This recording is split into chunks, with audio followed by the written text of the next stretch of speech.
Hello, Shabbat Shalom. I hope that you guys are having a great Sabbath. If you celebrate the Sabbath, if not, just a great Saturday. I hope that you guys are safe and well. I want to talk to you a little bit about this thing that we got going on with Katanji. I'm probably not pronouncing her name correctly. Miss Jackson. The latest addition to the Supreme Court. And, I know that a lot of our people are just so excited that, we have a black woman on the Supreme Court bench. And just like we were excited when, we have a black woman in the White House. But we've had black people in both before, in the White House and on the Supreme Court bench. But is it just me, or have you noticed that nothing has changed for us in particular as a people? I thought that the entire purpose of having black people in office wasn't just so that you could have a figurehead and a black face in office to say, hey, we finally arrived. Why? Because we're in the White House. Hey, we finally arrived. Why? Because we sit on the Supreme Court bench. But to do what?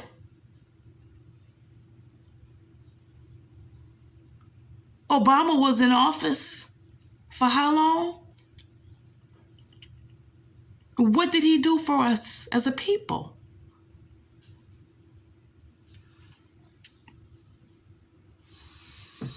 We forget that Miss Jackson is not the first black person to be on the Supreme Court, but the longest standing Supreme Court justice, as a matter of fact, is a black man named Clarence Thomas. Now, if you got a little bit of age on you, remember Clarence Thomas from the 90s. Unfortunately, he's most remembered not by anything that he may have done. I say have not done for black people, but he's most popular for his sexual harassment allegations by Miss Anita Hill, okay, a professor. So immediately, they just nipped that in the bud. So even though he's been on the Supreme Court bench for going on 31 years, he's done nothing for black people. The criminal justice system is still jacked all the way up for black people in this country. But he's been sitting on the bench for 31 years.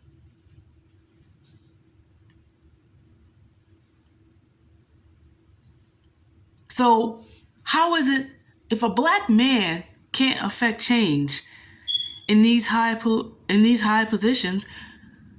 I'm sorry, ladies, but she's not going to do anything for black people either. We're just going to have another black face on the Supreme Court. I guess he's probably tired and about to step down, or maybe they're about to get rid of him. Who knows? But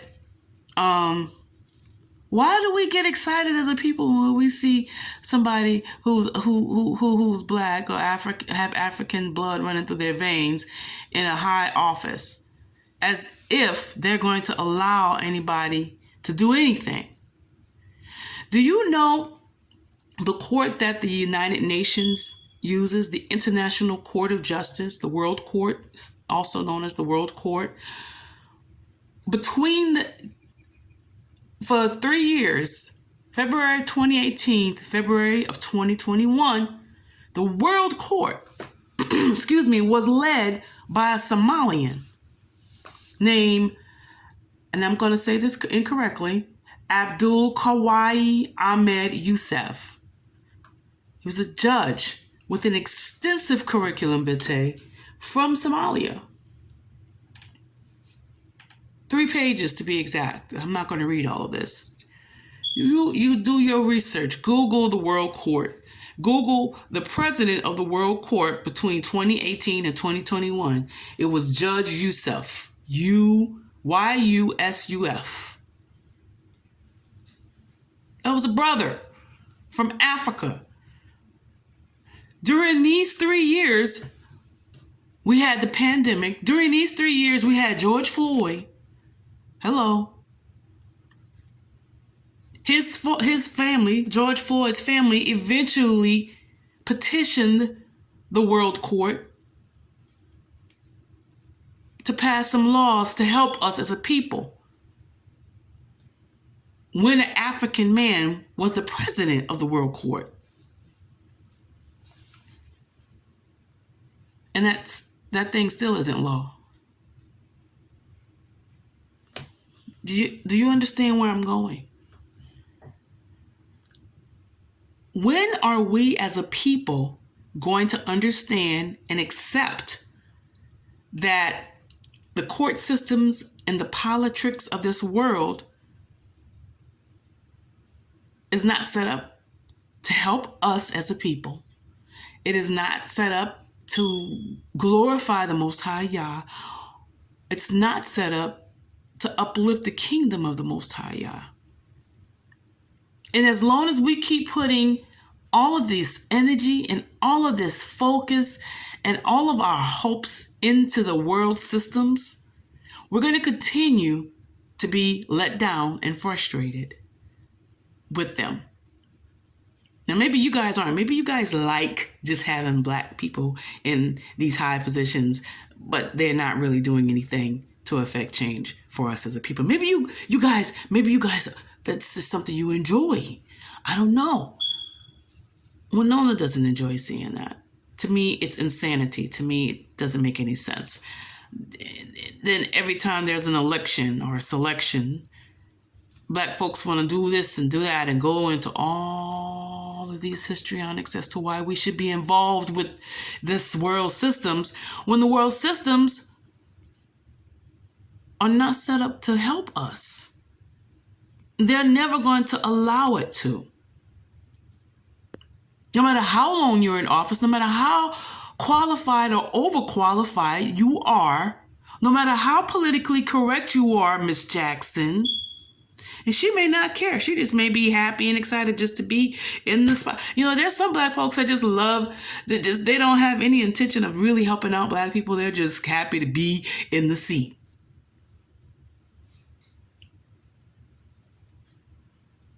But my people, I'm asking you to really open up your eyes and start praying and start properly discerning things. And make some quality decisions about what you're going to do, what you're going to focus on. What are you going to do with your focus and the gifts and the talents and the skills and the anointings that the Most High has given you? You're going to continue to seek out approval and the pat on the back from the world.